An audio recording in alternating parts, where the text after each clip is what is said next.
Grace Mitchell had worked for 7 years at the Monarch, one of the most exclusive restaurants in Manhattan, without ever receiving a single complaint about her service. At 27 years old, she knew every corner of the establishment and was respected by both colleagues and management for her dedication and flawless professionalism. She carried scars that no one could see, the weight of her parents' death 3 years ago, the mountain of medical debt from her mother's cancer treatment, and the responsibility of raising her 14-year-old brother Noah all by herself. Every shift she worked, every tip she earned, went toward keeping Noah in his private school, where he studied on a partial scholarship, dreaming of becoming a doctor someday. It was during the Thursday evening gala that everything changed. Eleanor Blackwood, mother of the notorious Nathaniel Blackwood, walked into the restaurant with her circle of elite friends. Everyone in New York knew the Blackwood name, whispered about their empire of hotels and businesses, though few dared to speak openly about the darker power that family truly held.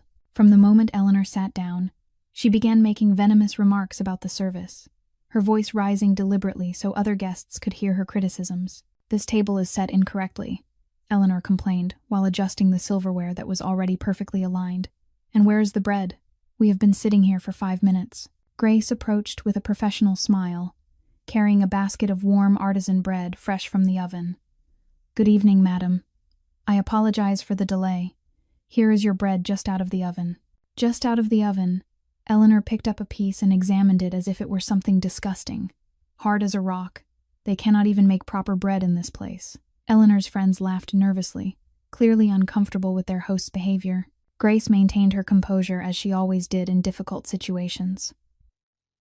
"I can bring a different selection if you prefer. We have many options." "No need. Seeing this incompetence has already ruined my appetite." Eleanor pushed the basket away forcefully. Grace picked up the basket without showing any irritation, though she felt the curious stares of surrounding guests. She had dealt with difficult customers before, but something about this woman's attitude went far beyond ordinary impatience. Throughout the dinner, Eleanor continued finding fault with everything. The soup was too salty. The wine was not at the correct temperature. The forks had imaginary stains. Each complaint grew louder, each remark more cutting. This waitress clearly was not trained properly, she told her friends, but loud enough for Grace to hear. "I wonder how she still has a job here." Grace felt her cheeks burn with humiliation, but continued serving the table with professionalism. She needed this job desperately. The situation escalated when Eleanor deliberately spilled red wine on her own expensive white Chanel dress.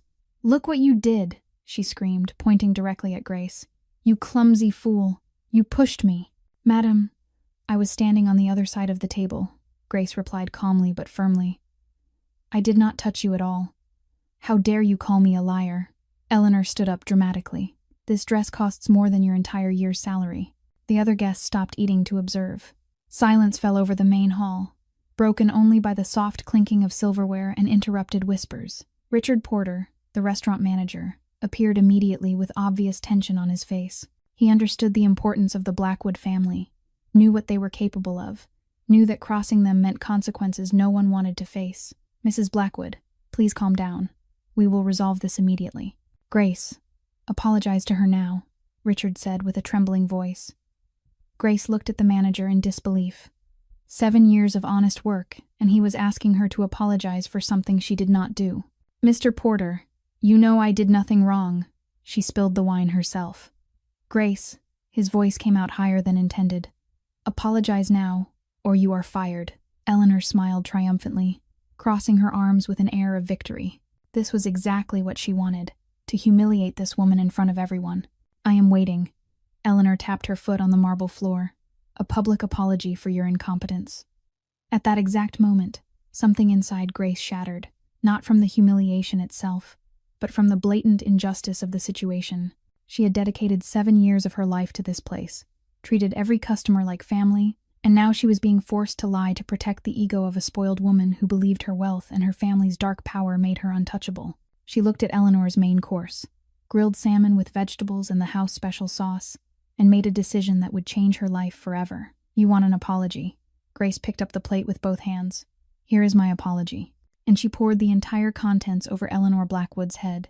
The sauce dripped down the perfectly styled platinum hair.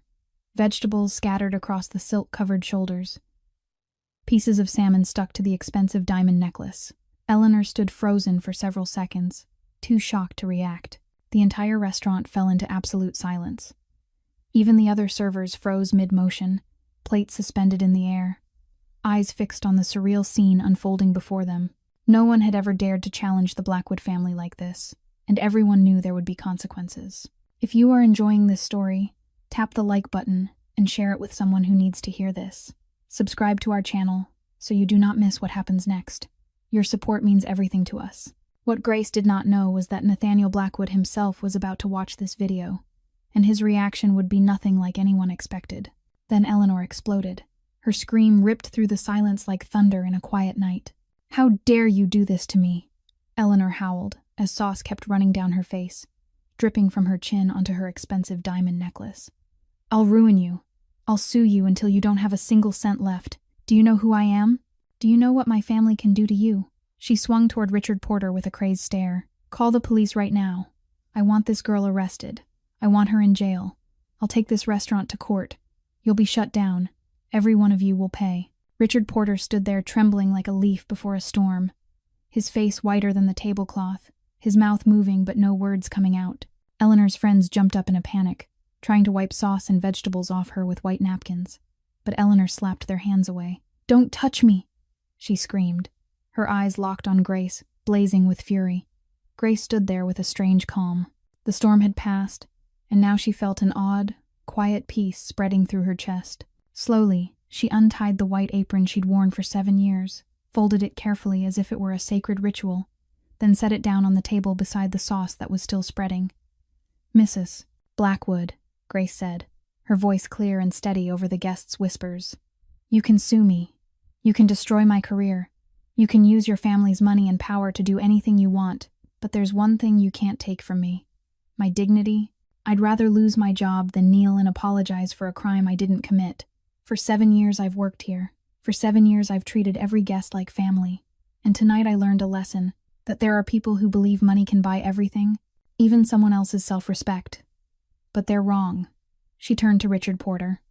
"Mr. Porter, thank you for these 7 years, but I can't work in a place where I'm forced to lie to protect bullies."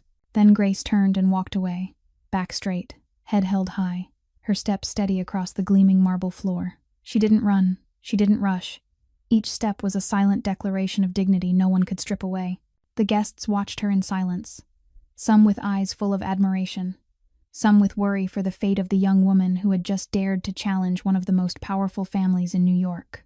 Grace's heels clicked in an even rhythm, each tap like the heartbeat of a proud spirit that refused to bow. And in the darkest corner of the restaurant, where the chandelier light couldn't reach, a man had been watching everything from beginning to end. Marcus Chen sat there alone, a glass of whiskey in his hand, long forgotten. He was the right hand of Nathaniel Blackwood, assigned to keep an eye on his boss's mother whenever she went out, because Nathaniel knew all too well that his mother's temper could cause unnecessary trouble. But tonight, Marcus had witnessed something he'd never seen in 10 years working for the Blackwood family. An ordinary person, with no money, no power, no backing, had stood up to Eleanor Blackwood and walked away like a queen. Quietly, Marcus pulled out his phone. He'd recorded the entire incident from the moment Eleanor began to harass her. His finger slid across the screen as he sent the video to Nathaniel with a short message. "You're going to want to see this." Then Marcus stood, left a few bills on the table, and silently walked out of the restaurant, heading in the opposite direction from Grace. Behind him, Eleanor was still screaming about lawsuits and revenge, but Marcus knew the most important thing tonight wasn't her rage. The most important thing was the look in the girl named Grace's eyes when she stood up for herself. A look with no fear, no regret, only a flame Marcus had never seen in anyone who faced the Blackwood family. And he had a feeling Nathaniel would very much want to know about this woman. The moment Grace pushed through the glass doors of the Monarch and stepped onto the Manhattan sidewalk, the November night wind slammed into her face like a freezing slap. And suddenly, all the strength she'd just shown inside the restaurant vanished without a trace. Her legs started to shake. First a faint tremor in her knees, then spreading down into her calves, her ankles, until she had to grip a streetlight pole to keep from collapsing right there on the pavement. The adrenaline that had held her upright through her confrontation with Eleanor Blackwood drained out of her body, leaving behind a hollow space so empty it made her dizzy. Grace drew a deep breath, trying to steady the frantic rhythm of her lungs. What had she just done? She just dumped an entire plate of food over the head of the mother of one of the most powerful men in New York. She'd just thrown 7 years of her career into the trash in a single impulsive second. Her hand shook as she fished her phone from her pocket, the screen lighting up to a wallpaper photo of Noah in his school uniform, his bright smile cutting into her heart like a blade. She tapped his number, each ring stretching like a century. Noah picked up on the third ring. "Grace, why are you calling so early? Aren't you done with your shift yet?" His voice came through, surprised, and Grace had to bite down hard on her lip to keep a sob from spilling out. "Noah, something happened at the restaurant. I'm coming home earlier than usual. Don't worry, I'll tell you when I get home." There was silence on the other end. Then Noah's voice returned, tight with concern. "Are you okay? You sound weird." "I'm okay," Grace lied, forcing her voice into the most normal shape she could manage. "I'm just a little tired. Keep doing your homework. I'll be home soon." She ended the call before Noah could ask another question, because she knew if she heard his voice for even one more second, she'd cry right there on the crowded streets of Manhattan. Grace walked to the nearest bus stop, every step heavy as if she were wearing stones. She sat on the icy bench and watched yellow taxis glide past, pedestrians rushing by in thick coats, life continuing around her as if nothing had happened. But Grace's world had just collapsed. 7 years. 7 years she'd given to the monarch. 7 years of late nights and early mornings. 7 years of enduring difficult guests. 7 years of smiling even when she was exhausted to the bone. And now it had all dissolved into smoke because of one plate of salmon. The bus arrived. Grace climbed aboard like a machine, swiped her card, and found a seat at the back. She stared out the window, the city lights sliding by in blurred streaks, and in her mind the numbers began to line up. The rent for her studio in Brooklyn was due next week. This month's utilities still hadn't been paid. The medical debt from her mother's cancer treatment still had more than $50,000 left unpaid. Noah's private school tuition, even with a partial scholarship, still devoured nearly $1,000 a month.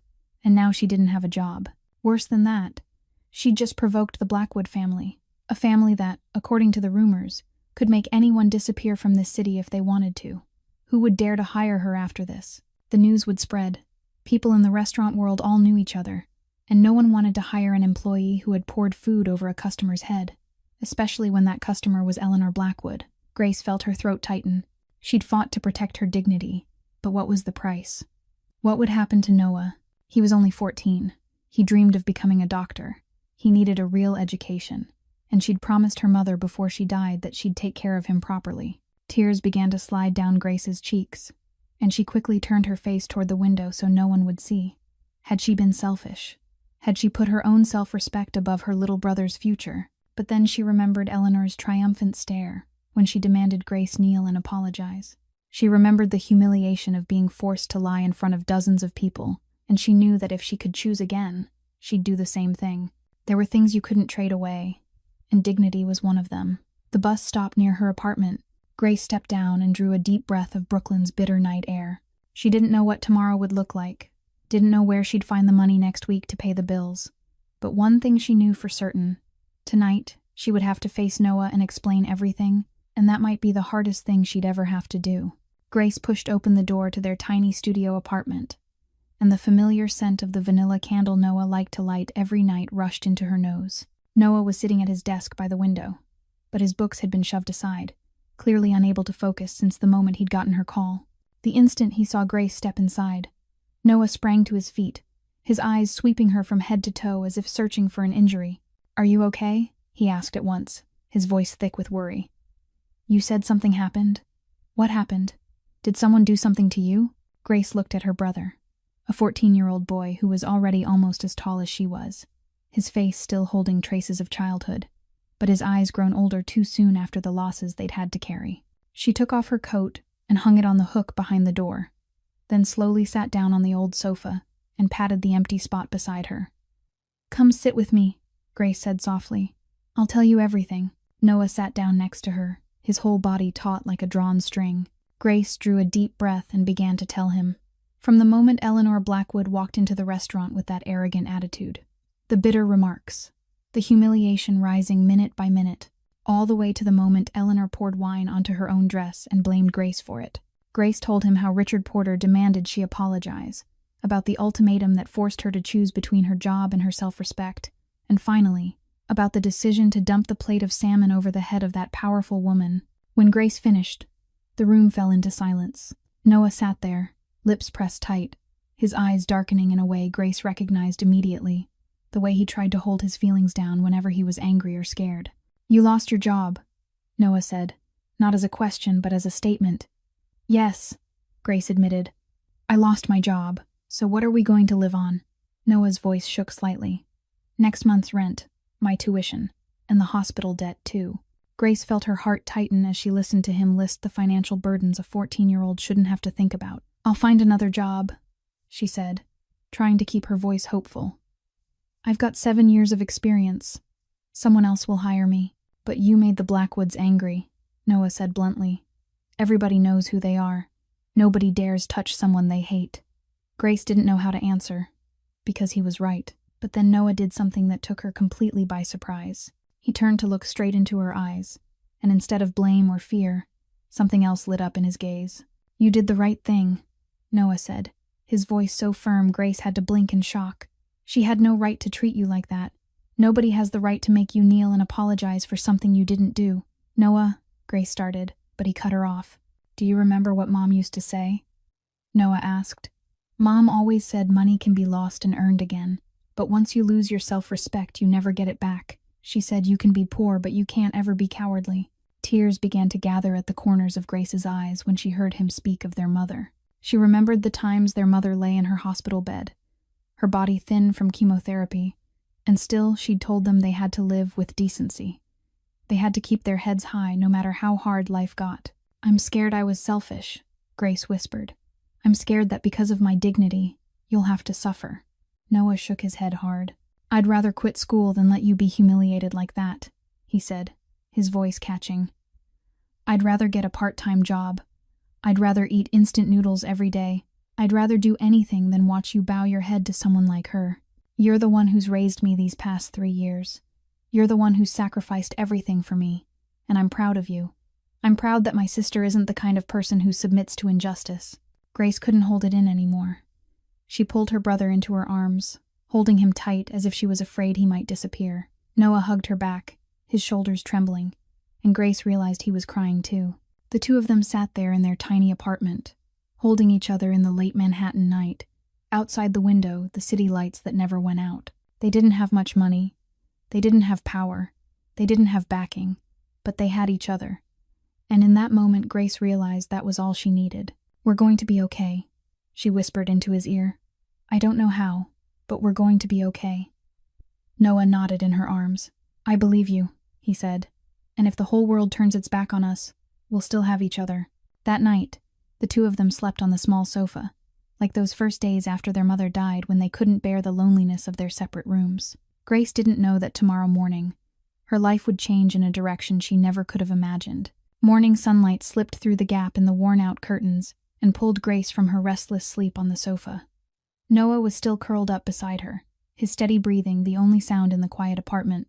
Grace gently eased his arm off her, got up to make a cup of coffee, and tried not to think about the reality waiting for her. Right then, her phone buzzed hard, the screen flashing the name Diane, her closest coworker at the Monarch. Grace hesitated for a second, then answered. "Grace, oh my God, Grace, are you on social media right now?" Diane's voice came out breathless, like she'd just run a marathon. "You have to look. Your video is everywhere." "What video?"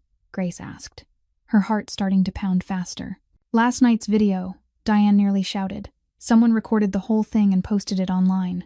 It's gone insanely viral. Millions of views overnight. The Brave Girl hashtag is trending #1 on Twitter." Grace nearly dropped her phone. She hurried to open her social media app and couldn't believe her eyes. The video of her dumping food over Eleanor Blackwood's head already had more than 5 million views, and the number was still climbing by the second. Comments flooded in like a waterfall, messages from strangers pouring into her inbox without stopping. "You're a hero," one person wrote. "Finally, someone had the guts to stand up to arrogant rich people." "I'd do the exact same thing if I were in her situation," someone else commented. "Dignity isn't for sale." But not everyone was on Grace's side. "She's unprofessional," one account wrote. "No matter how difficult a customer is, a server has no right to act like that. She deserved to be fired. She'll never find work in this industry again." Another person sneered. The public split into two clear camps, arguing fiercely under every post. The ones who supported Grace praised her as a symbol of standing up against class injustice. The ones who opposed her said she'd acted thoughtlessly and destroyed her own career in a stupid, impulsive moment. But whichever side they chose, everyone agreed on one thing: this girl had real nerve. Grace scrolled farther, and her heart stuttered when she saw comments mentioning the Blackwood name. "She's dead for sure," someone wrote. "Does she even know who the Blackwoods are? They're not the forgiving type. She touched Nathaniel Blackwood's mother." Someone else wrote with a skull emoji. "Pray for her." The story wasn't spreading only among ordinary people. In places where the media spotlight didn't reach, in VIP rooms of high-end nightclubs, in closed-door meetings of the underground business world, the tale of the waitress who dared to challenge the Blackwood family traveled from mouth to mouth like a legend. "Did you hear?" a casino boss murmured to his partner. "Some girl dumped a whole plate of food over Eleanor Blackwood's head, right in the middle of the restaurant, in front of 100 people. "That's crazy," the partner said. "Doesn't she know who Eleanor's husband used to be? Doesn't she know what her son is holding in his hands? Or maybe she does and she still did it." The casino boss took a sip of whiskey. "And that's even scarier." In New York's underworld, recklessness was respected, but blind recklessness was despised. And nobody knew which kind this waitress named Grace Mitchell was. Some people bet she'd disappear within a week. Some people bet the Blackwood family would make an example of her to warn anyone who ever dared to oppose them. But everyone agreed that no matter how it ended, this was the first time in decades someone had dared to publicly humiliate a member of the city's most powerful dynasty. Grace sat there on her cheap kitchen chair, staring at the phone in her hand as if she were watching someone else's life. She didn't want fame, didn't want to become the center of a social media war. She only wanted to be treated like a human being with dignity. But now it was too late. The whole world knew her face, knew her name, and most important of all, the Blackwood family knew too. Noah woke up, rubbing sleep from his eyes. "What are you watching?" he asked. Grace didn't know how to answer. She didn't know that somewhere else in the city, in the penthouse at the top of Blackwood Tower, a man was watching that video again and again, with an expression no one could possibly read. The penthouse on the highest floor of Blackwood Tower looked down over all of Manhattan like a king surveying his kingdom. Early sunlight poured through the floor-to-ceiling reinforced glass, lighting up a vast space furnished with expensive, dark-toned pieces and art worth millions of dollars. Nathaniel Blackwood stood before the wall of glass with his back to the room, holding a cup of black coffee with no sugar. He was only 36, yet he already held an empire his father had spent a lifetime building. Tall, broad-shouldered, black hair slicked neatly back, a sharp-angled face with a jawline that looked carved from stone, and eyes the color of cold gray winter storms. In the legitimate business world, people knew him as a brilliant businessman who owned a chain of 5-star hotels and high-end real estate. But in the underworld, the name Nathaniel Blackwood made even the toughest men lower their heads. He wasn't like his father. He didn't like displaying power through violence. He preferred silence, calculation, and waiting. His enemies often didn't know they were dead until it was too late. A knock sounded at the door. Nathaniel didn't turn, but he knew exactly who it was. "Come in, Marcus," he said, his voice low and flat, like a lake without a ripple. Marcus Chen stepped inside, his black suit flawless as always, his expressionless face the result of more than 10 years working at Nathaniel's side. "Boss, I've got something," Marcus said, moving to the glass table and setting his phone down. "I sent you this video last night, but you probably haven't watched it yet." Nathaniel turned, one eyebrow lifting slightly. "What video?" "About your mother," Marcus replied. "Something happened last night at the Monarch." Nathaniel set his coffee down, walked to the table, and picked up the phone. He pressed play, and the room fell silent as the video ran. Nathaniel watched from beginning to end without saying a word, his face giving nothing away. When the video ended, he didn't speak. He just dragged the slider back to the start and watched again, and again, and again. Marcus stood quietly, watching his boss with curiosity he kept carefully hidden. He'd braced himself for rage, for orders of revenge, for a command to find that reckless waitress and ruin her life. But none of that happened. Instead, on the 5th viewing, Nathaniel suddenly paused the video at a specific moment and zoomed in. It was the instant right before Grace lifted the plate, when she looked straight into Eleanor's eyes without a trace of fear. "What do you see in her eyes?" Marcus asked, breaking the silence for the first time. Nathaniel didn't answer right away. He kept staring at the screen, at the eyes of a stranger daring his mother, daring his entire family, daring everything this world believed no one would ever touch. And then something happened that Marcus never thought he'd see. Nathaniel smiled. Not the cold smile he used when facing enemies, not the polite smile he wore for business partners, but a real smile, the corner of his mouth lifting with something like amusement, even admiration. "She isn't afraid," Nathaniel said, and his voice carried a note Marcus had never heard before. "My mother threatens her. The manager threatens to fire her. The whole restaurant is staring at her, and she isn't afraid. Even knowing who our family is, she still stands straight and does what she believes is right." Marcus nodded. "She's either very brave or very crazy, or both," Nathaniel said. And he liked that. He liked people who wouldn't bow. All his life, Nathaniel had watched people kneel before the Blackwood family's power. Politicians, businessmen, the ones the public called powerful, all of them lowered their heads in front of a Blackwood. He was used to fear in other people's eyes, used to flattery and obedience. And he hated it, hated the falsehood, hated cowards hiding behind masks of respect. But this girl who was only an ordinary waitress with no money and no power, had stood up and done what none of those powerful people dared to do. "Marcus." Nathaniel set the phone down and looked his right-hand man straight in the eye. "I want to know everything about her. Full name, address, background, family, everything." "Immediately, boss," Marcus said. "But can I ask why? What are you going to do with her?" Nathaniel walked back to the window and looked down at Manhattan, small beneath his feet. "I don't know yet," he said. "But someone who can stand in front of the Blackwood family without trembling. That's the kind of person I want to meet. She's not like anyone I've ever seen, and that makes me curious."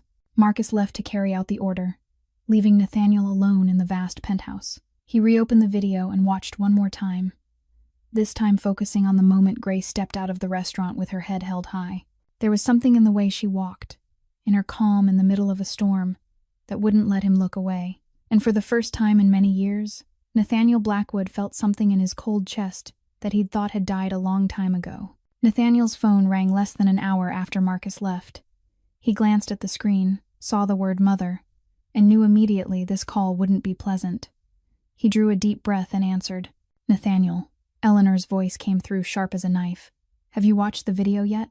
Have you seen what that employee did to your mother?" "I've watched it," Nathaniel replied calmly. "Then why are you still standing there?" Eleanor nearly screamed. "You need to find that girl. You need to ruin her.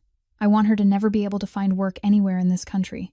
I want her to kneel and apologize to me in front of the whole world. I want her to learn the price of touching the Blackwood family." Nathaniel stayed silent for a long moment, long enough that Eleanor had to speak again. "Are you listening to me, Nathaniel?" "I am," he said, "and my answer is no." The silence on the other end stretched so long Nathaniel thought the call had dropped. Then Eleanor's voice returned, lower, more dangerous. "What did you just say?" "I said no, Mother," Nathaniel repeated, his tone still as calm as if they were discussing the weather. "I won't ruin her." Eleanor laughed, bitter and disbelieving. "You're protecting the employee who dumped food on your mother's head. Are you insane, Nathaniel? The whole world is laughing at me. That video is everywhere. Our family's reputation is being stained, and you're saying you won't do anything." "Our family's reputation, or yours?" Nathaniel asked. "Because from what I saw in that video, you started it all. You humiliated her all evening. You poured wine onto your own dress and blamed her. You wanted her to kneel and apologize for a crime you invented, and when she refused to submit, you called it an insult to the family." "Nathaniel Blackwood," Eleanor gasped, her voice trembling with rage. "How dare you speak to me like that? I'm only telling the truth, Mother, and the truth is you went too far. I've looked the other way so many times when you treated servers badly. I've pretended not to see it when you humiliated people you thought were beneath you. But this time I can't, because that girl did nothing wrong. She was only protecting her dignity." "Dignity," Eleanor snorted with contempt. "A penniless waitress talking about dignity. What is she to stand beside our family? She's a human being, Mother," Nathaniel said, and his voice dropped a degree colder. "And that's what you seem to have forgotten a long time ago. You've lived in money and power for so long you've forgotten that the people who serve you are human too. They have families, they have dreams, they have self-respect. They're not objects for you to step on whenever you're bored." "You're putting a waitress above your own mother," Eleanor screamed, her voice cracking with outrage. "I'm putting what's right above what's unreasonable," Nathaniel replied. "And if you can't accept that, that's your problem. not mine. Fine, Eleanor said, her tone turning threatening. If you won't do it, I'll do it myself. I've got enough connections to turn that girl's life into hell without your help. I'll show her what it means to anger Eleanor Blackwood. You won't do anything, Nathaniel cut in, and his voice shifted from calm to ice cold. This isn't a request, Mother. It's an order. You won't touch her. You won't touch her family. You won't touch anything connected to her. And if you dare do the opposite of what I just said, you'll deal with me, not as your son, but as the head of the Blackwood family. The silence after that was heavy as lead. Never in all his 36 years had Nathaniel dared to speak to his mother in that tone. Never had he used his power to threaten her. And both of them knew something had changed forever between them after this conversation. You'll regret this, Nathaniel, Eleanor said, her voice trembling with anger and hurt. I don't know what spell that waitress has put on you, but I'll find out, and then you'll see I was right. She hung up before Nathaniel could answer. He stood there in the silent penthouse, staring down at the phone in his hand. He'd just chosen to protect a stranger instead of standing with his own mother. And strangely, he didn't regret it at all. 3 days passed like 3 centuries. Grace knocked on the doors of 17 different restaurants across Manhattan and Brooklyn, from places as upscale as the Monarch to small corner diners. The result was painfully the same every time. At first, everything seemed to go smoothly. Managers looked at her 7 years of experience with impressed eyes, nodded at the positive feedback from her former coworkers, and acted ready to hire her on the spot. But then they asked for her name, and the moment the name Grace Mitchell left her lips, everything changed. Their eyes dimmed, their smiles vanished, and polite but final refusals spilled out as if rehearsed. We'll get back to you, they said, but Grace knew no call would ever come. The position has already been filled, they lied, even while the hiring sign still hung in the window. You're not the right fit for our style, they said, without giving her a chance to prove anything. By the 17th restaurant, Grace didn't have the strength left to pretend she didn't understand what was happening. A kind manager at a small place in Queens finally told her the truth. Miss Mitchell, I'm very sorry, but nobody in this industry dares to hire you. Your name is blacklisted. Everyone knows what you did to Mrs. Blackwood, and nobody wants trouble. That family can shut down any restaurant they want with one phone call. I've got a family to feed.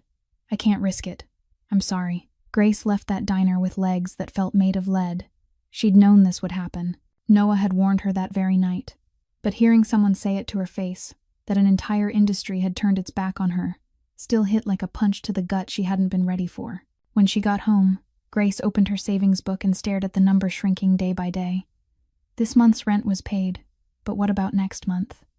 The utility bill was already due, the medical debt payment would come in 2 weeks, and Noah's tuition for the next term had to be paid within a month. With what she had left, she could last about 6 weeks if she squeezed everything down to the bone. No eating out, no buying anything that wasn't necessary. But what came after 6 weeks? If nobody would hire her, 6 months or 6 years wouldn't change a thing. Noah noticed the change, even though Grace tried to hide it. He saw her get up at 5 every morning to go to interviews, saw her come back with red-rimmed eyes and a strained smile, saw her sitting at the kitchen table at midnight, staring at the pile of bills. But he didn't ask. He didn't want to add pressure. Instead, he quietly ate less at breakfast, lied that his school had a free lunch program, so he didn't need to bring food, turned off his bedroom light earlier to save electricity. He also secretly went online to look for part-time jobs for high school students, even though he knew Grace would never allow it. On the 3rd night, after Noah fell asleep, Grace sat alone in the dark and looked around their tiny studio apartment. It was the only place the two of them could call home after their parents died. Not big, not fancy, but theirs. The result of years of stretching every dollar until it hurt, and now she was considering selling it. If she sold the apartment, she could pay off the medical debt and still have enough money to rent a smaller room, enough to keep Noah in school while she tried to find a way through. But it would also mean giving up the last thing that connected them to their parents, giving up the memories of family dinners in that small kitchen, of her mother's laughter echoing through the living room, of her father's silhouette reading the newspaper by the window. Grace dropped her head onto the table, her shoulders shaking, not from crying, but from exhaustion. She'd fought to keep her dignity, but the price might be everything she had left, and she didn't know how much longer she could hold on. On the morning of the 4th day, Grace stepped out of the apartment with a new list of addresses in her hand, determined to try her luck farther away. maybe in New Jersey or Connecticut, places where the Blackwood name might not reach. She had just finished locking the door when she froze in place. A glossy black Maybach was parked right in front of her old building, standing out in the working-class neighborhood like a diamond in a pile of gravel.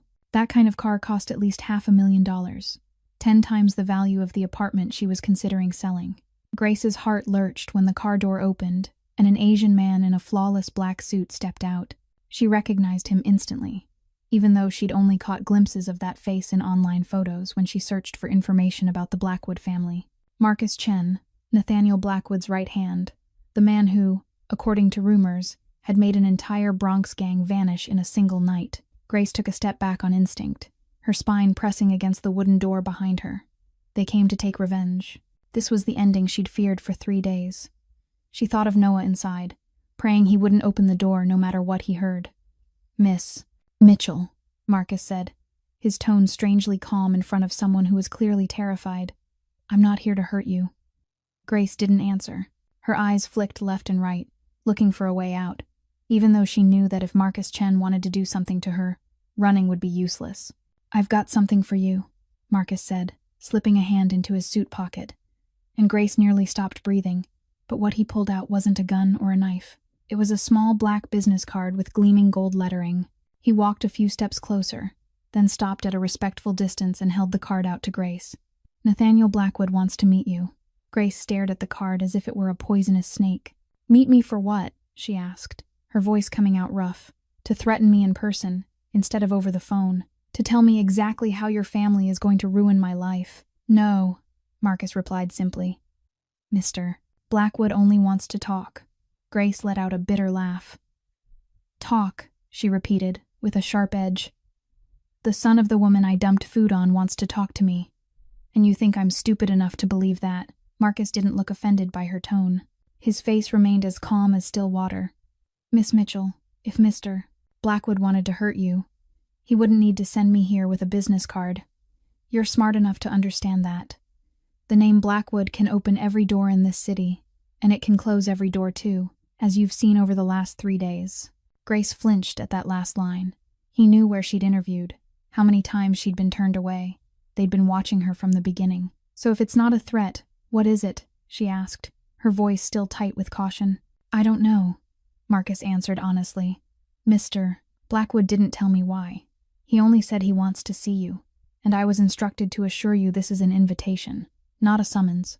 You have every right to refuse." Grace looked into Marcus's eyes, trying to find any sign of deception, but she saw nothing except the professional indifference of someone used to keeping his emotions sealed. "If I refuse, then what?" she asked. "Then I'll leave, and you'll never see me again," Marcus said. "But Miss Mitchell, allow me to tell you one thing truthfully. I've worked for the Blackwood family for more than 10 years, and this is the first time Nathaniel has asked me to personally invite someone. Usually he doesn't care about anyone outside of business, but you seem to have made him curious, and Nathaniel Blackwood's curiosity isn't something that happens often." Grace took the card, her fingers trembling slightly as they touched its smooth, cold surface. The address printed on it was Blackwood Tower, the iconic Manhattan skyscraper she'd seen from afar 1,000 times, but never once imagined she would step inside. "When?" she asked, surprising even herself by considering it. "Whenever you're ready," Marcus replied, gesturing toward the Maybach. "But if you agree to go now, I can take you there." Grace glanced back at the apartment door behind her, thinking of Noah still asleep inside, of the stack of bills on the table, of the blurred future waiting ahead. She had nothing left to lose. In truth, she'd already lost almost everything. "Fine," she said, and wondered whether she was stepping into the wolf's mouth or taking hold of a chance fate had thrown her. "Give me 5 minutes to text my brother." The Maybach glided smoothly through Manhattan streets, carrying Grace from working-class Brooklyn into the city's center of power in silence. Marcus didn't say a word for the entire ride, and Grace didn't have the mood to talk. She stared out the window at skyscrapers slipping past like a dream, and wondered what she was doing. When the car stopped in front of Blackwood Tower, Grace had to tilt her head back until her neck ached just to see the top. 72 floors of glass and steel rose into the sky like a massive sword, reflecting the bright sunlight so sharply it hurt to look at. This was the symbol of Blackwood power, a silent declaration that this family stood above everything. Marcus led her through the main lobby, where polished black marble floors reflected their shadows. like the surface of a still lake. Employees in perfect uniforms bowed to Marcus as they passed, their eyes flicking toward Grace with curiosity carefully hidden. A private elevator carried them to the 72nd floor, and Grace's ears rang from the pressure changing too fast. When the doors opened, she stepped into a completely different world. The penthouse was as large as a whole field, with soaring ceilings and glass walls that looked out over Manhattan from above. Luxurious, dark interiors, art worth millions of dollars, antiques. Grace was sure belonged in a museum more than a home. The air felt different here, heavier, as if the walls themselves were breathing out power and threat. "Wait here," Marcus said, then disappeared behind a heavy oak door. Grace stood alone, feeling like a small fish thrown into the ocean. She didn't dare sit on the expensive leather chairs, didn't dare touch anything, only stood still and tried to control a heartbeat that pounded like war drums. Then she heard footsteps. Nathaniel Blackwood stepped out from the door Marcus had just disappeared through, and Grace understood immediately why people feared him so much. It wasn't because he was frighteningly tall, though he stood nearly a head above her. It wasn't because his sharp, cold face looked carved from stone, though that alone could make anyone hesitate. It was his eyes. Gray eyes as cold as a blizzard, sharp as a razor, cutting straight through her as if reading every thought in her mind. They were the eyes of someone who'd seen too much, done too much, and no longer flinched at anything. "Miss Mitchell," Nathaniel said, his voice low and even, like water moving under ice. "Thank you for coming." Grace swallowed, forcing her voice not to shake. "I don't think I had many choices." "Mr. Blackwood." Nathaniel tilted his head slightly, something flickering in his icy eyes, vanishing too fast for Grace to know what it was. "You had a choice," he said. "Marcus told you. This was an invitation, not an order." "Then why did you invite me here?" Grace asked bluntly, no longer patient for circles. "To tell me in person that you're going to ruin my life because I insulted your mother." Nathaniel didn't answer right away. He walked to the glass window and looked down at Manhattan, small beneath his feet, his back to Grace. "I've watched that video many times," he said, "and there's one thing I don't understand." "What?" Grace asked. "Why did you dare to do it?" Nathaniel turned back to face her. "You knew who my mother is. You knew what my family can do. You knew you'd lose your job and never find another in this industry. You knew all of that, and you still did it. Why?" Grace met those cold, gray eyes, and strangely, she didn't feel the fear she expected. Maybe because she'd already lost too much and had nothing left to fear. "Because I'm not an object for people to step on," she said, her voice clear and steady in the vast room. "Your mother may be rich, may be powerful, may make this whole city tremble, but that doesn't give her the right to humiliate me. It doesn't give her the right to make me kneel and apologize for something I didn't do. I may be poor, I may be just a waitress, nobody knows, but I'm still a human being, and my dignity isn't for sale, even if the price is everything I have." The room fell silent after her words. Nathaniel stood motionless, his eyes still fixed on her without blinking. But something was changing in that stare, a small crack in the thick ice he'd built for years. "You know," he said after a long moment, "all my life I've met thousands of people, politicians, businessmen, the ones the world calls powerful, and every one of them bows to my family. Every one of them is willing to sell their soul for a little advantage. But you, an ordinary waitress, dared to stand straight and say no. You dared to trade everything, just to keep something most people don't even realize they've lost. Self-respect." He paused, and what he did next caught Grace completely off guard. He smiled, not a cold smile, not a mocking one, but a real smile that made his sharp face look different all at once, younger, more human. "And that makes me curious about you, Miss Mitchell," Nathaniel said, very curious. That smile disappeared as quickly as it had come, and Nathaniel returned to his familiar cold expression. He walked to a black oak desk, took out a file, and set it down in front of Grace. "I have an offer for you," he said. Grace eyed the folder with undisguised suspicion. "What kind of offer? Do you know the Sterling?" Nathaniel asked. Grace nodded. Who in the restaurant world didn't know the Sterling? A 5-star restaurant inside the Blackwood Grand Hotel in the heart of Manhattan, where a single dinner cost what she used to earn in a whole month at the Monarch. "The current manager of the Sterling just resigned," Nathaniel went on. "I need someone to replace them, and I want that person to be you." Grace thought she'd misheard him. She opened her mouth to speak, but no sound came out. Nathaniel Blackwood, the son of the woman she'd dumped food on, was offering her the manager position at one of the most luxurious restaurants in New York. "Are you joking?" she finally managed. "I don't joke," Nathaniel replied, "especially not about business." "But why?" Grace asked, her voice still full of doubt. "I publicly humiliated your mother. That video is everywhere. My name is being blacklisted across the industry. And you want to hire me? It doesn't make any sense." Nathaniel studied her for a long moment before he answered. "You have 7 years of experience with a spotless record, not a single complaint. That's rare. And you have something I look for in a manager but rarely find." "What?" "A spine," Nathaniel said. "Someone who will stand up for what's right even when there's a price to pay. That's the kind of person I need. Someone who won't bow to unreasonable customers just because they're rich. Someone who puts standards and principles above money. The Sterling needs someone like that." Grace still didn't believe it. "And what about your mother? She'll never accept this." "My mother doesn't get to decide who works for me," Nathaniel replied, his voice cooling a degree when he mentioned Eleanor. "This is my company, not hers." Grace looked down at the file, opened the first page, and nearly lost her breath when she saw the proposed salary. It was 5 times what she'd made at the Monarch, enough to pay off the medical debt within 2 years. Enough for Noah to keep studying without having to worry about money. Enough for the 2 of them to live a comfortable life she'd never dared to imagine. But she'd lived long enough to know there was no such thing as a free lunch. Especially when that lunch was offered by a Mafia kingpin. "What do you want from me?" Grace asked bluntly, meeting Nathaniel's eyes. "Nobody gives anything for nothing, especially someone like you. So what's the real price? What do you want me to do in exchange for this job? Launder money? Cover illegal activity? Or something else I don't want to know about?" Nathaniel didn't look offended by her directness. Instead, he seemed to reassess her all over again, his sharp gaze moving across her face as if searching for something. "You really aren't afraid of anything," he said, and it was an observation, not a question. "I've lost too much to be afraid of losing more," Grace replied. "But I won't sell my soul. I'd rather stay blacklisted than get involved in anything illegal. If that's what you want, I'm sorry, you chose the wrong person." Nathaniel was quiet for a moment. Then he nodded slowly, as if he'd found the answer he needed. "Good," he said. "Then here's our deal. You'll manage the Sterling like a normal restaurant. Fully legal, no laundering, no hiding anything. Your job is to make it the best restaurant it can be. Nothing more, nothing less." "And my conditions," Grace said.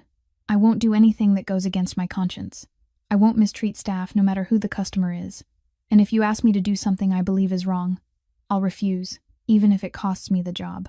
Nathaniel's eyebrow lifted, as if he wasn't used to anyone setting terms with him. "Are you negotiating with me?" "I'm protecting my boundaries," Grace replied. "That's not negotiable." A tense moment passed, the 2 of them staring without blinking, like fighters measuring each other. Then Nathaniel laughed, a small sound from his throat, as if he couldn't quite help it. "You really are different," he said. "Fine. I agree to all your conditions. You'll have full authority to run the Sterling the way you believe is right. I won't interfere with daily operations, and if there's any problem, you can speak to me directly." He held out his hand. "So do we have a deal, Miss Mitchell?" Grace looked at that hand, the hand of a man all of New York feared, the hand that rumors said had done terrible things to his enemies. But she also saw the opportunity, the chance to change her life, and Noah's, a chance she wasn't sure would come twice. She reached out and took his hand. "We have a deal, Mr. Blackwood." Nathaniel's hand was warm and steady, gripping hers just firmly enough to show seriousness, but not hard enough to hurt. And in the moment their hands met, Grace felt something shift, as if a new door had opened in front of her, leading to a road she couldn't see the end of.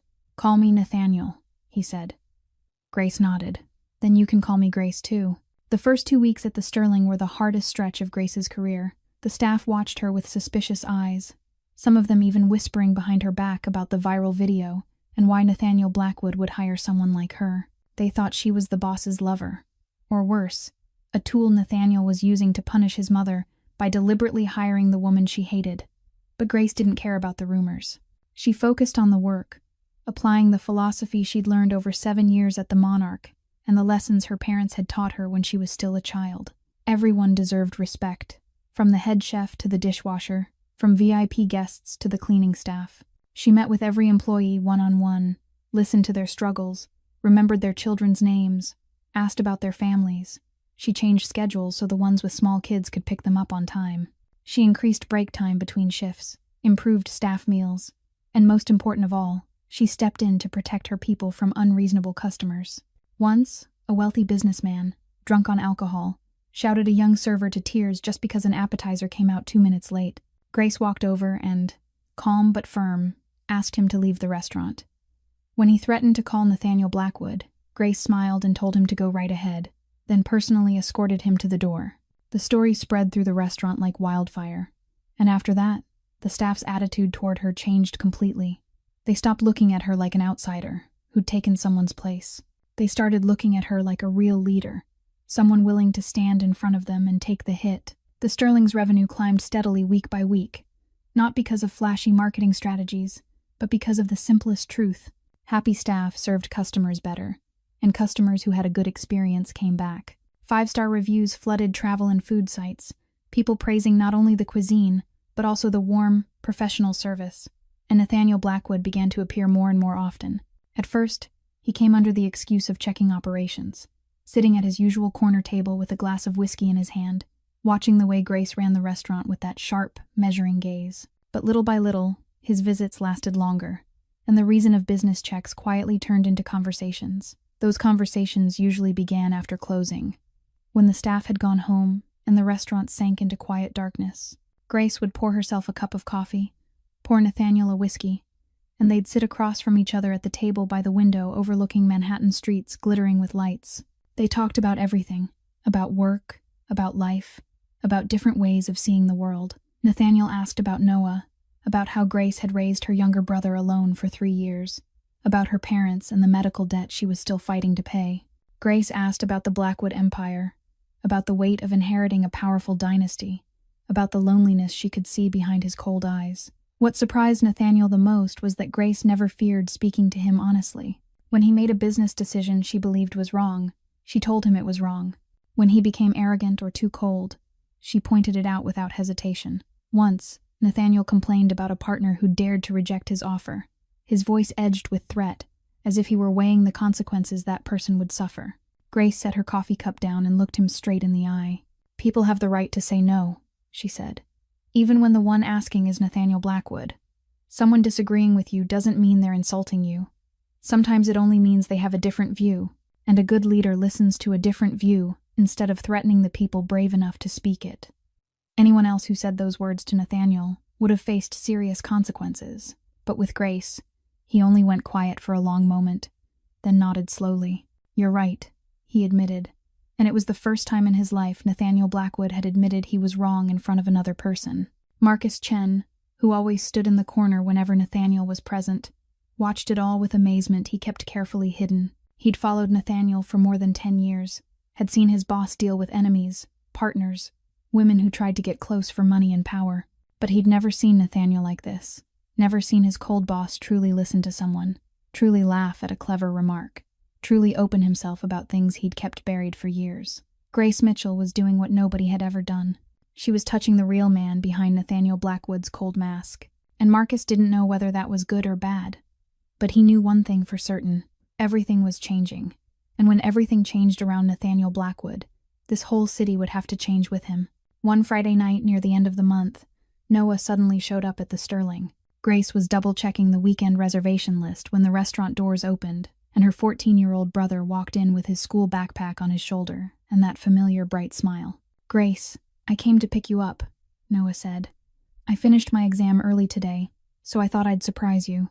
Grace was about to rush over and hug him when she noticed Nathaniel sitting at his usual corner table, a whiskey in his hand, those gray eyes watching Noah with open curiosity. Noah noticed the presence of the unfamiliar man, too.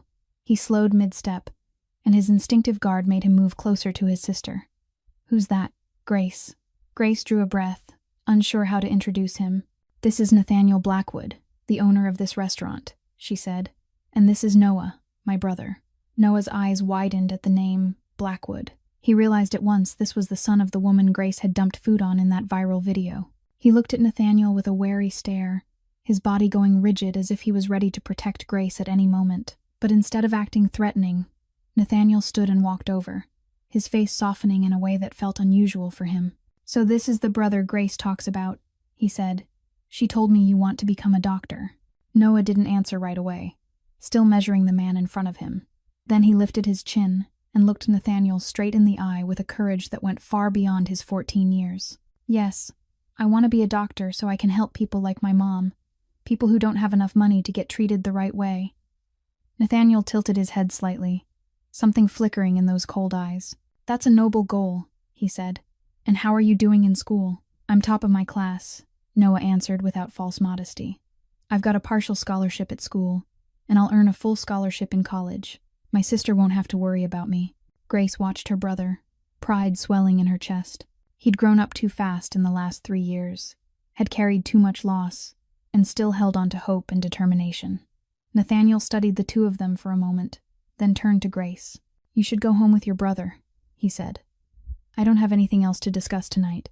Grace nodded her thanks and led Noah out of the restaurant. On the way home, Noah stayed quiet for a long time before he finally spoke. "The way he looks at you is different," he said. "Different how?" Grace asked. "I don't know how to explain it," Noah shrugged. "But I've never seen anyone look at you like that, like you're the most precious thing in the room." Grace didn't answer, but her cheeks burned in the dark. A week later, Noah ran home with a stunned expression. "Grace," he shouted, "the school called me into the office today. They said someone paid all my tuition through my high school graduation. They didn't say who, but they told me I don't have to worry about money anymore. I can just focus on studying." Grace knew immediately who it was. That night she stayed late at the Sterling, later than usual, waiting for Nathaniel to appear. When he walked in and took his usual table, she brought his whiskey over and sat across from him. "Why did you do that?" she asked straight out. Nathaniel didn't pretend not to understand. "Because the boy deserves it," he replied simply. "And because I can. I don't need charity," Grace said, her voice edged. "It isn't charity." Nathaniel met her eyes. "It's an investment. I invest in people I believe will do something meaningful. And Noah will become a good doctor. I'm certain of it." Grace wanted to argue, wanted to say she didn't need his help, but she looked into those gray eyes and saw something that made her fall silent. No pity, no attempt to buy her, only a sincerity she'd never seen in him before. "Thank you," she finally said. Just 2 words, but carrying everything she couldn't turn into language. They sat there talking all night, longer than they ever had before. Nathaniel told her about his father, the previous Blackwood boss, the man who built the empire from nothing but also taught Nathaniel that emotions were weakness. "He never hugged me," Nathaniel said, his voice dropping in the darkness. "Never said he loved me. Only lessons about power and survival. And when he died, I didn't know if I was sad. I only knew I had to take over everything. I had to become the man he wanted me to be." Grace told him about her parents, about the happy years when their family was whole, about the shock of her mother's cancer diagnosis, about the sleepless nights in the hospital holding her mother's hand, about the car accident that stole both her parents' lives in a single moment, and about the scar on her wrist, a memory from an abusive relationship she had to escape before she finally found peace. When she pulled up her sleeve to show Nathaniel the scar, his eyes darkened in a dangerous way. "Where is he?" he asked, his voice like ice. "You don't need to know," Grace replied. "That's the past. I got through it." Nathaniel didn't say anything else, but his finger brushed the scar on her wrist, gentle as if he was afraid of hurting her.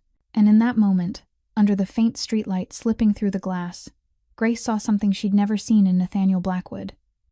Tenderness. They talked until the Manhattan sky shifted from black to purple to pink, until dawn flooded the restaurant and broke the darkness apart. And when they finally left, something between them had changed, an invisible thread linking 2 lonely hearts that had found each other in a city of millions. News that Nathaniel had hired Grace as the Sterling's manager finally reached Eleanor's ears. She learned it from Sophia Harrington, who had gone to the restaurant for dinner and immediately recognized that the waitress who'd gone viral online was now running the entire place. Sophia called Eleanor at once, her voice dripping with sarcasm and malice. "Mrs. Eleanor, do you know what your son is doing? He didn't just hire that employee. He's been coming to see her almost every day. The whole city's gossiping that they're involved." Eleanor nearly smashed her phone when she heard. She'd told herself Nathaniel was only rebelling for a moment, that his interest in that waitress would cool with time. But this, not only hiring her but meeting her constantly, was beyond any limit Eleanor could tolerate. One Tuesday afternoon, When the Sterling was still quiet, the restaurant doors suddenly opened, and Eleanor Blackwood walked in. She wore a luxurious black dress, her platinum hair pinned up flawlessly, and every step in her expensive heels struck the marble floor like a warning. Grace was checking tonight's banquet tables when she froze at the sight of that woman. She recognized Eleanor instantly. That face had haunted her through too many sleepless nights after what happened at the Monarch. "So this is the little girl who's put a spell on my son," Eleanor said loudly, her voice echoing through the restaurant and making the staff preparing for the evening stop and stare. "I've got to admit, you're better than I thought. You didn't just dump food on my head. You climbed into my son's bed to secure your future." Grace felt heat rush into her face, but she held her anger down.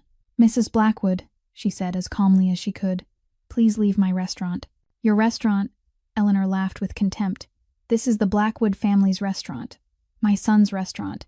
And you're just a whore pretending to be a manager." A few employees stood open, mouthed in shock. Grace stepped closer, facing Eleanor head-on, and she didn't back up even 1 inch, even though the woman in front of her could ruin her life with a single phone call. "I'll say it one more time," Grace said, her voice clear. "Please leave right now." Eleanor took a step forward, her gaze vicious. "Who do you think you are?" Eleanor whispered, low enough that only Grace could hear. "Do you think Nathaniel truly cares about you? He's only using you to provoke me, and when he's tired of you, you'll be back to being the same penniless waitress you were before. But this time I'll make sure you never raise your head again. Not just you, your precious little brother too. I heard he's in private school dreaming of becoming a doctor. It'd be such a shame if something happened to that dream." Grace felt her blood turn to ice when Eleanor mentioned Noah. She could endure any humiliation aimed at her, but Noah was the line nobody was allowed to cross.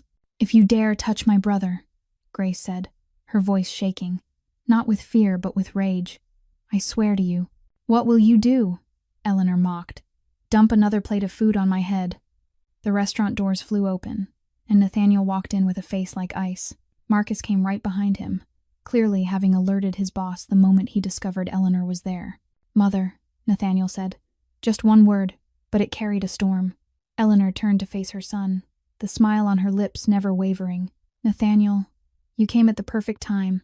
I was talking to your employee." "Step outside and talk to me," Nathaniel cut in, his voice leaving no room for refusal. "Right now." Eleanor shot Grace one last threatening look before following Nathaniel out. They stood on the sidewalk in front of the restaurant, and the argument exploded.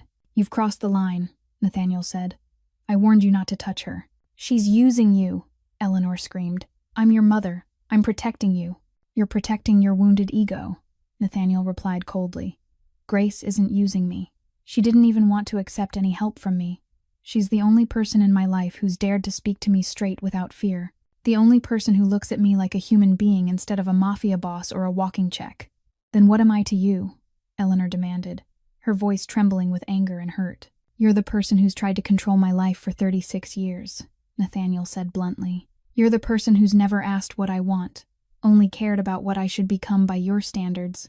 And now that I've found someone who actually matters to me, you want to destroy it." Eleanor stood there stunned, hearing her son say it to her face for the first time in her life. "Listen to me, Mother."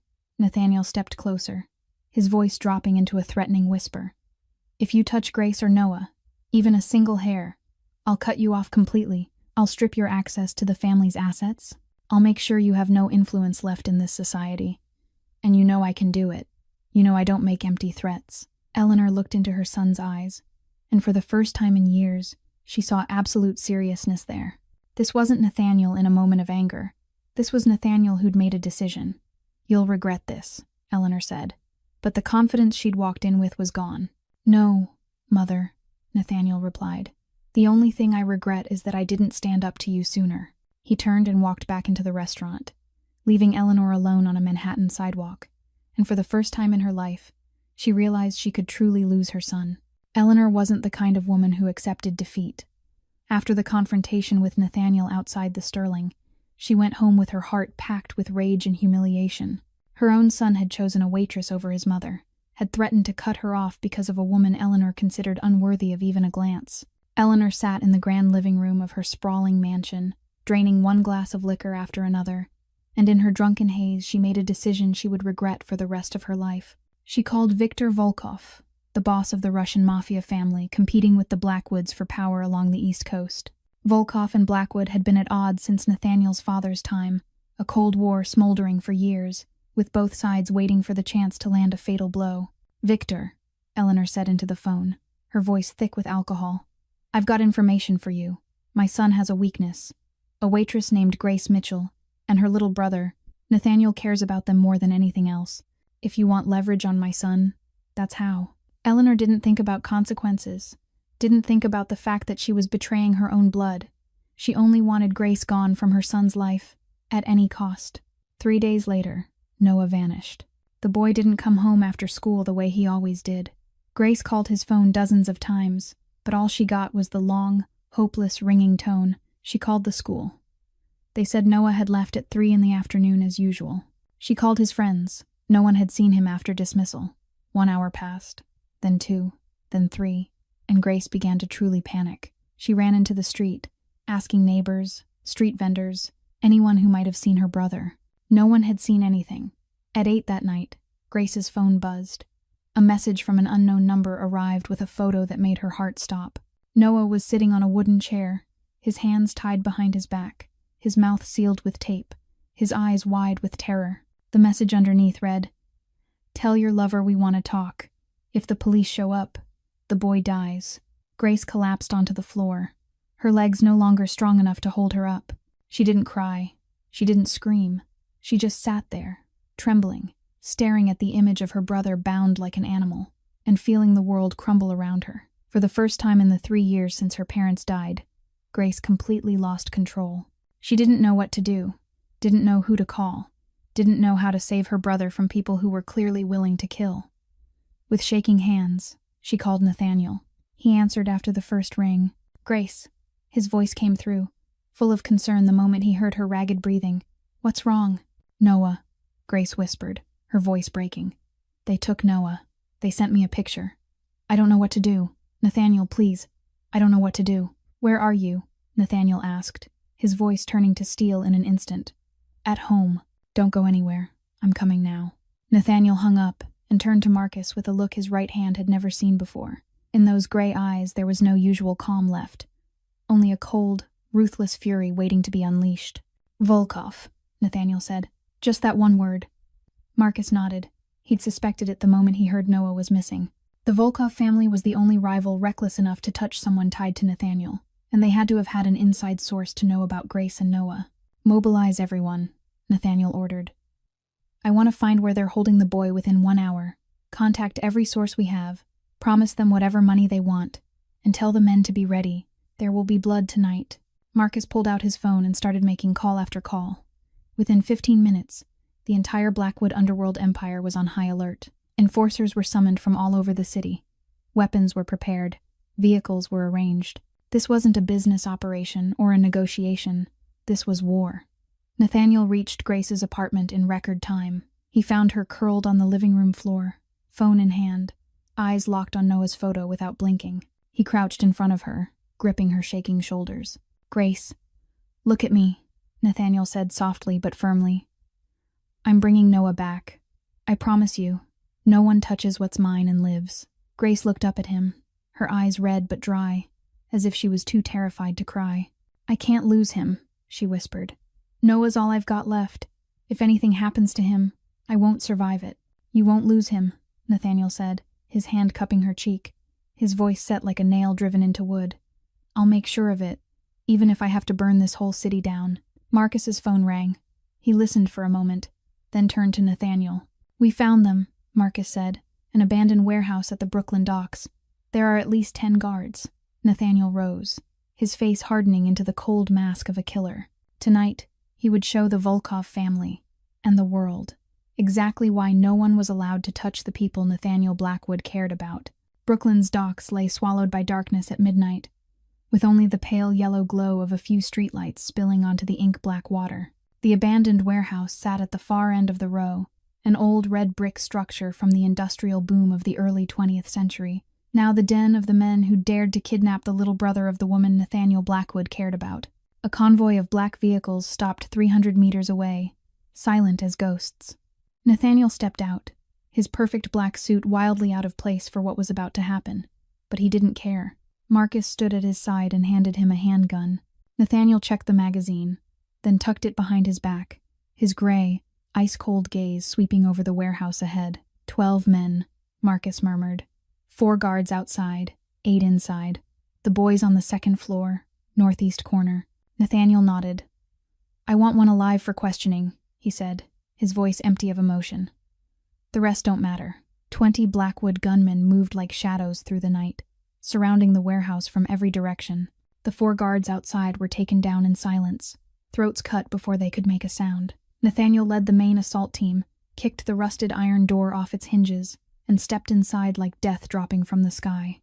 Gunfire exploded in the enclosed space, every shot precise and lethal. Nathaniel moved with a terrifying calm, dropping one man who aimed at him, dodging a bullet from the left, and answering with 2 shots to the attacker's chest. He wasn't the best shot in the group, but he was the coldest.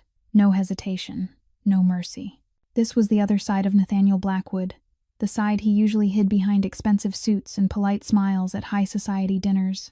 This was the monster his father had created, the monster willing to kill without flinching to protect what belonged to him. The raid lasted less than 10 minutes. The 8 men inside lay motionless on the frigid concrete floor, blood spreading into dark pools under the beam of flashlights. Only one was still breathing, shot in the leg by Marcus and cuffed behind his back for later interrogation. Nathaniel climbed the stairs to the 2nd floor, his footsteps thudding on rotten wood. He kicked open the door in the northeast corner and saw Noah. The boy sat on the wooden chair exactly as in the photo, hands still bound, mouth still taped, but his eyes lit up when he saw Nathaniel. Nathaniel stepped forward, gently peeled the tape from Noah's mouth, then cut the ropes. "Are you hurt?" Nathaniel asked, his voice softening completely compared to minutes before. "I'm okay," Noah answered, his voice shaking slightly but forcing strength into it. "They didn't do anything. They just threatened me. Where's Grace?" "She's waiting at home, safe." Nathaniel helped the boy to his feet. "I'm taking you back to her right now." Noah suddenly threw his arms around Nathaniel, his small shoulders trembling. "I was so scared," the boy whispered. "I tried to be brave, but I was scared they'd kill me." Nathaniel went still for a moment, not used to being held like that. Then he slowly placed a hand on Noah's back. "You're safe now," he said. "No one can hurt you anymore, I promise." They left the warehouse, and Marcus put Noah in the car to bring him back to Grace first. Nathaniel stayed behind to interrogate the one man still alive. He crouched in front of him, gray eyes cold as the frost of hell. "Who told you about the boy and the girl?" Nathaniel asked. The man spat blood onto the floor and sneered. "I don't know anything." Nathaniel pulled a knife from inside his jacket, slowly set the blade against the man's little finger. "I'll ask again," he said calmly. "And every time I hear the wrong answer, I'll cut off a finger. When I run out of fingers, I'll move to toes, then to other parts. I've got all night." Fear flashed across the man's face as he looked into Nathaniel's eyes and realized this wasn't an empty threat. All right, he screamed. "A woman," she called Boss Volkov. "She said she was your mother." Nathaniel froze. He heard the words, but his mind refused to process them. His mother, his own mother, had handed information to the enemy so they could kidnap an innocent 14-year-old child. "What did she say?" Nathaniel asked, his voice so hollow it was frightening. "She said you had a weakness," the man stammered.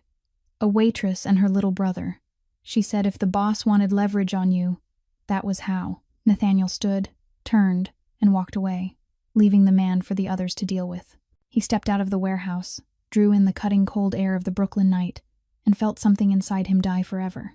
He'd suspected many things about his mother, her arrogance, her selfishness, her cruelty, but he'd never believed she'd go this far. She'd been willing to let an innocent child be killed just to punish a girl who'd embarrassed her.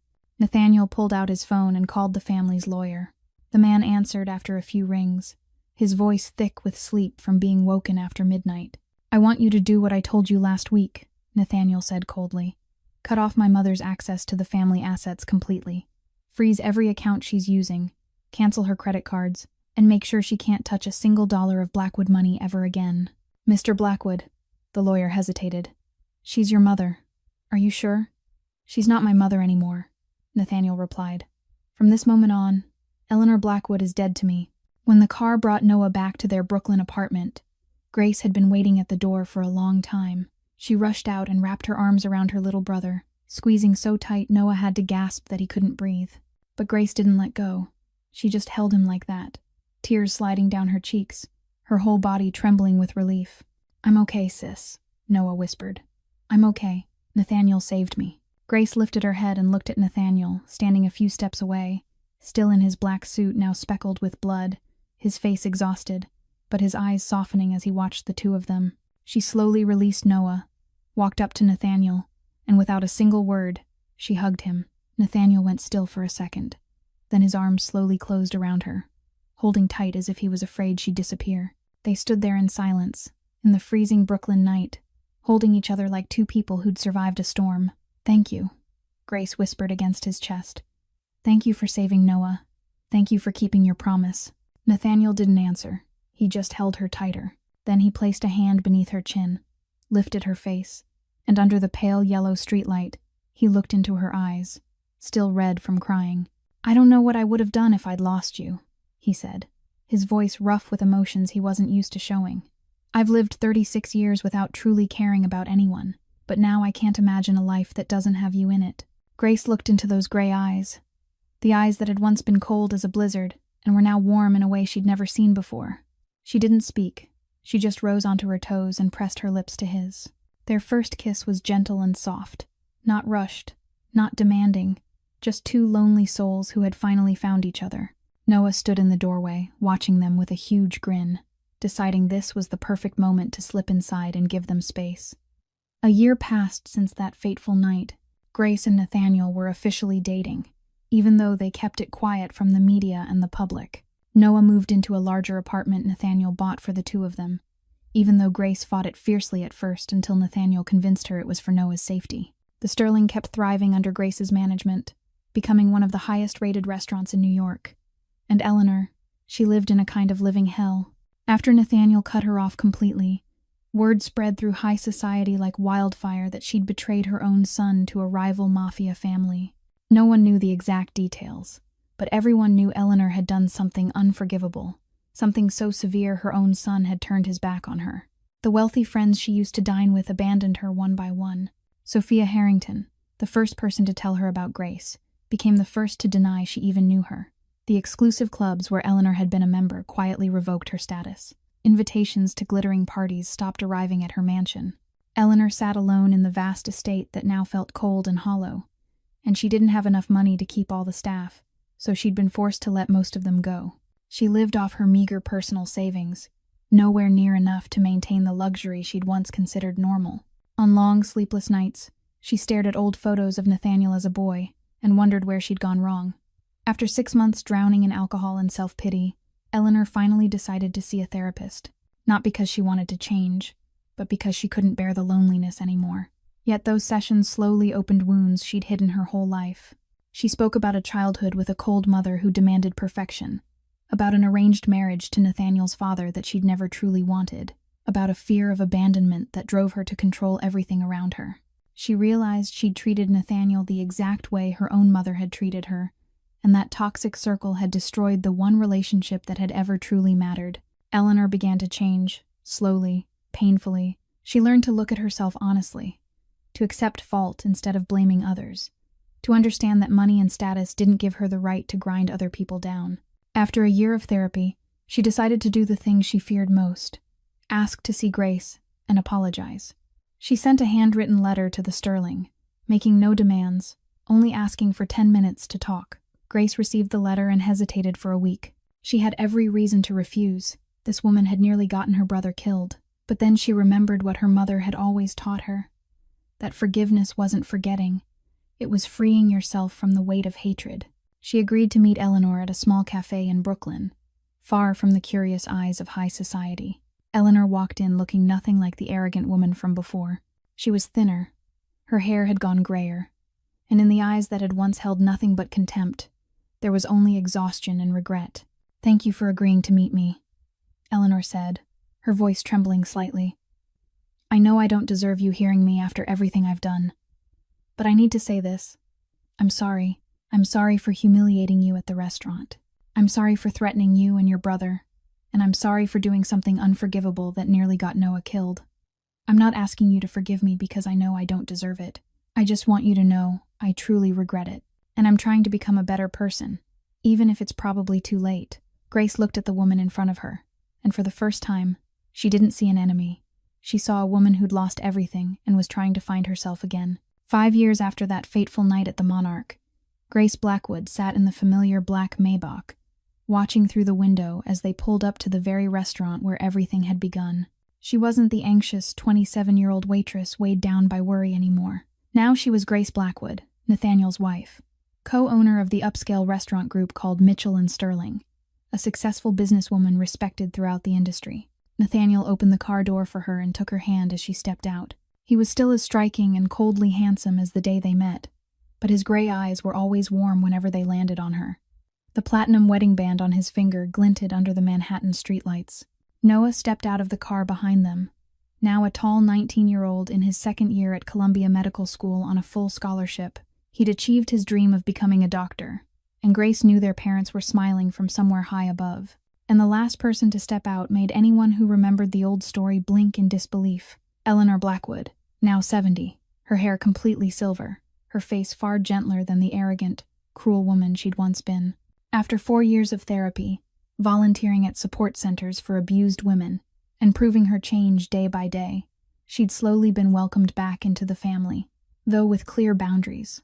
Richard Porter, still the manager at the Monarch, nearly collapsed when he saw Grace walk in. "Mrs. Blackwood," he said, his voice trembling, "it's an honor to welcome you." Grace smiled. "A table for 4, Mr. Porter."